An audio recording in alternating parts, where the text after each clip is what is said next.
ইসরায়েলে যে সকল ফিলিস্তিনবাসীরা কারাবন্দী ছিল তাদের মৃত্যুদণ্ডের বিল পাস করা হয়েছে।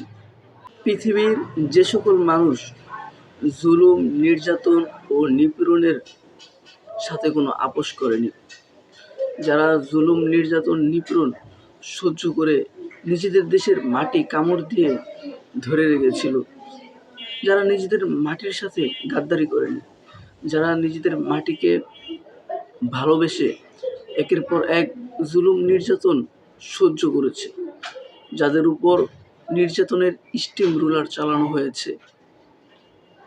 বলছিলাম ফিলিস্তিনবাসীদের কথা, যে ফিলিস্তিনবাসী যে আজ এখনও তাদের উপর প্রতিনিয়ত জুলুমের উপর জুলুম করা হচ্ছে। এই যে ফিলিস্তিনিবাসীদের, ইসরায়েলে যে সকল ফিলিস্তিনবাসীরা কারাবন্দী ছিল তাদের মৃত্যুদণ্ডের বিল পাস করা হয়েছে।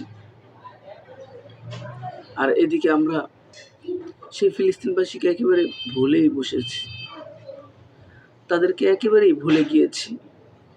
আমরা কয়জন ফিলিস্তিনবাসীদের জন্য দোয়ায় আল্লাহর কাছে হাত তুলে কান্নাকাটি করি, রোনাচারি করি?